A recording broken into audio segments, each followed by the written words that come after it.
देवानी सबैलाई मेरो फेसबुक सबै परिवारलाई आज चाहिँ हामी खोला जाने प्लान भयो र जोजोको गाडी एउटा गयो र महेन्द्र भाइको चाहिँ एउटा गयो। हेरौँ त्यहाँको दृश्यहरू कस्तो हुँदै रहेछ, हेर्दै जानुहोस्। आज चाहिँ माछा पनि मार्ने, अलरेडी चिकनहरू पनि बोकेको छ, हेर्दै गर्नुहोस् के कस्तो हुँदो रहेछ।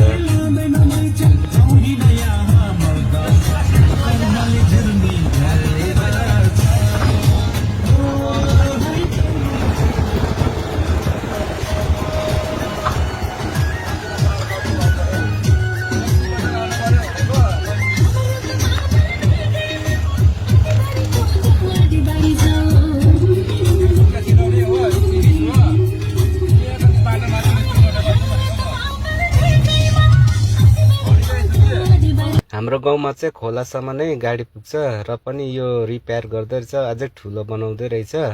डोजरले चाहिँ हामीलाई अलिकति अल्झायो, डिस्टर्ब गर्यो भनौँ न।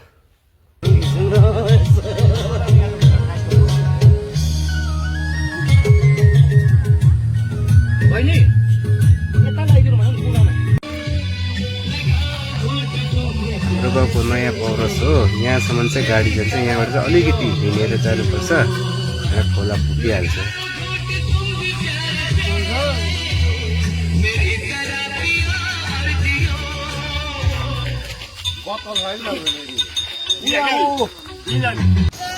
यो दहमा चाहिँ हाम्रो पिकनिक खेल्ने प्लान भयो र हामी चाहिँ माछा मार्नु गयो। अरू चाहिँ सबै यहाँनिर बस्ने भयो, किनकि नानी पनि थियो, नानीलाई उकालो हिँडाउनु अप्ठ्यारो पनि हुन्छ, त्यहाँबाट यहाँनिरै प्लान भयो हाम्रो खेल्ने चाहिँ। भिडियो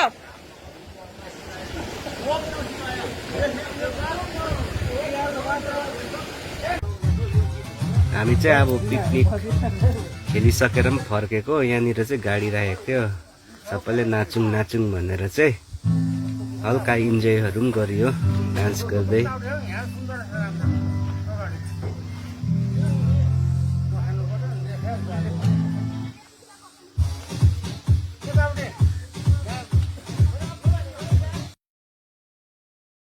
मेरो चाहिँ डान्स खतरा छ, त्यति साह्रो पारा आउँदैन नाच्नु, र पनि यसो हल्का इन्जोय चाहिँ गरियो।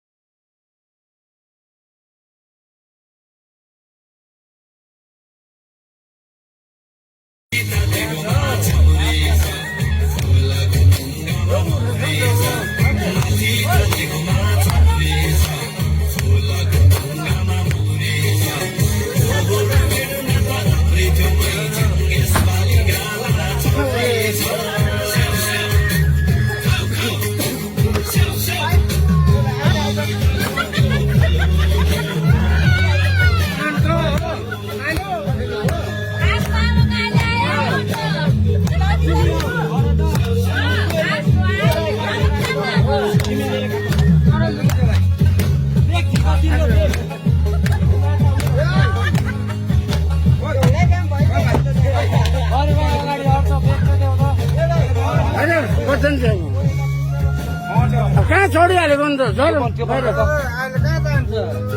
कहाँ जान्छ घरमा?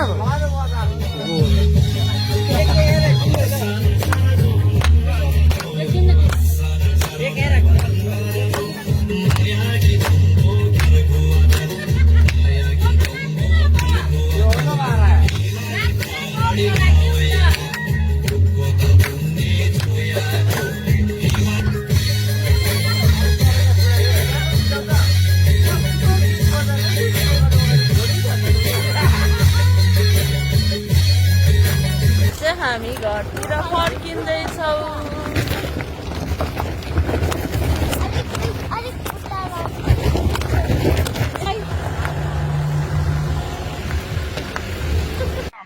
ल साथीहरू, माछा चाहिँ यति मारेको थियो, आधा खायो, आधा चाहिँ घरतिर लग्यौँ हामीले बाँडेर।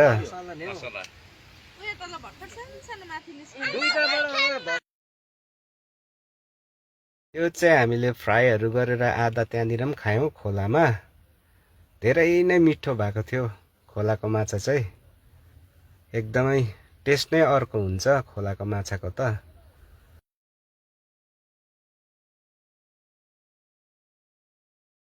म चाहिँ चङ्खो भएर ठुल्ठुलो माछा चाहिँ घरमा ल्याएको थिएँ। भोलिपल्ट खानुहुन्छ भनेर आमा पापालाई हुन्छ भनेर चाहिँ ल्याइदिएको थिएँ आमा पापालाई। र मेरो बुढीले चाहिँ सब क्लिन गरेर यो हर्दीहरू लगाएर चाहिँ यो राख्नुभयो फ्रिजमा। त्यहाँबाट भोलिको लागि हुन्छ भन्दै भने मैले चाहिँ भोलि चाहिँ खाने यो माछा। ल है साथीहरू, कस्तो लाग्यो? सानो भिडियो ल्याएर आएको छु। सेयर गरिदिनु होला, कमेन्ट गरिदिनु होला। धन्यवाद सबै।